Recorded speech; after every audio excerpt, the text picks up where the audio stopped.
Hello everyone, it's Tracy here. On Friday I made a card using these Ranger foil sheets with sticky embossing powder. Well, today I'm going to be using the same foil sheets from the Brights pack. This time it's like a pink color, and then I'm using some Be Creative adhesive strips, because that's another one of the ways that you can use the foil with. So I just cut these strips down to 3/4 of an inch by 4 inches. And then I'm taking the backing off one side and then sticking the strips onto a piece of black cardstock. And I'm going to apply 4 of these strips onto there, so I'm just lining them up and I'm kind of eyeballing the spacing between them. So as you can see, I have 1 strip left to apply there, and then these will be really sticky and I can apply my foil to those. When I use the sticky embossing powder, you notice that not all of it stuck that well to it, but this is a completely different result. So I'm going to take my foil and kind of line that up just so that it's on the edge, and that way I'm not wasting any of my foil. So I'm sticking that down into place, and then I will take my bone folder and just rub all over that. And then that will make that foil stick to the adhesive. You can see it kind of actually comes off a lot easier than it did with the sticky embossing powder. So when I was done, then I lifted that up and you get that really gorgeous foil shine. And it stuck a lot better than it did to the sticky embossing powder.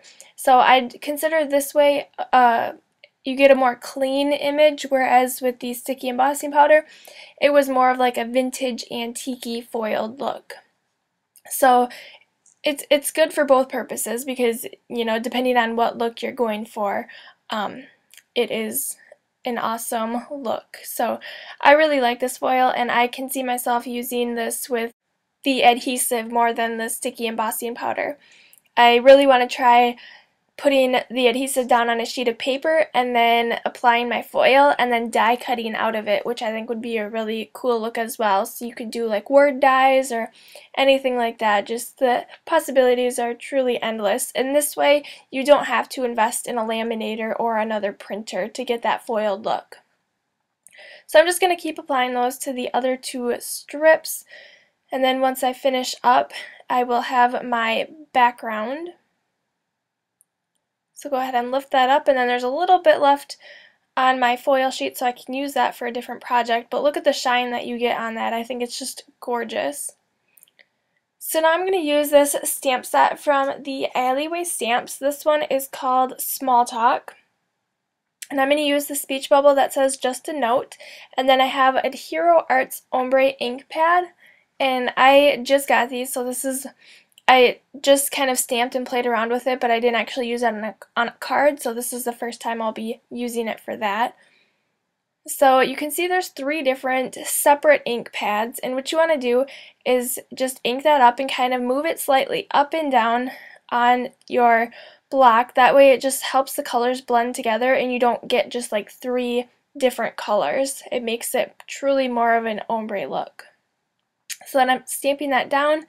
And then I went ahead and fussy cut that image out. It looks a little splotchy now, but it will smooth out as it dries.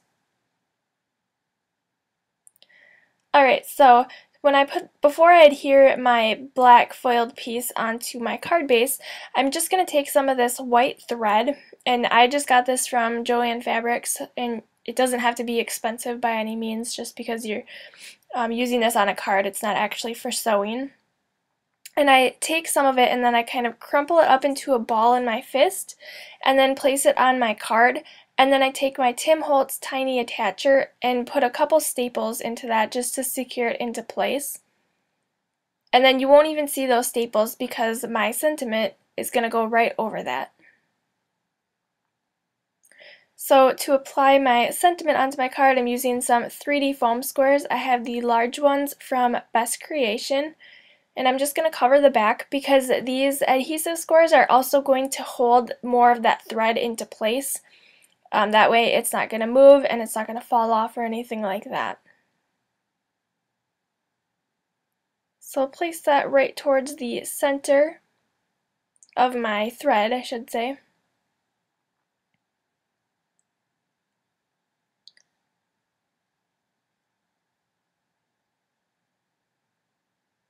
And then I'll go ahead and trim off the ends of those because I don't want those hanging. You could also just tuck them right in underneath the speech bubble.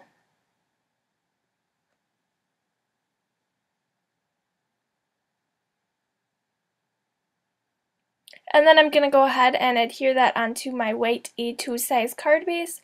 I just took a piece of 8.5 by 11 cardstock and cut it in half the long way and then folded it so it is a top folding card. And the adhesive I'm using is my Scotch ATG gun.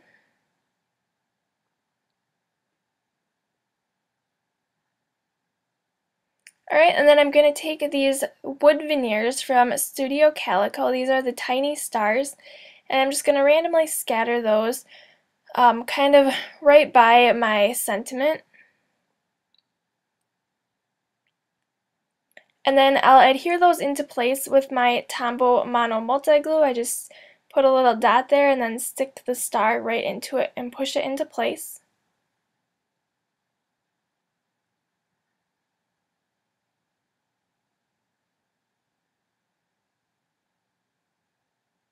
And then I'm going to cover those stars with my Irresistible Pico Embellisher. This is in the gold color. And it has a really fine tip so you can get into small areas.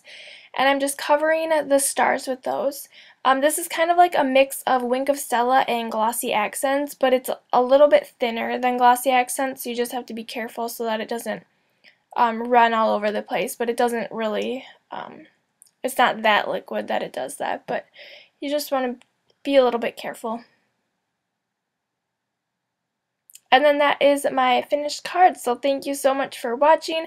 Don't forget to give this video a thumbs up if you enjoyed it, and subscribe to my channel if you haven't already, and I will see you guys back here next time. Bye!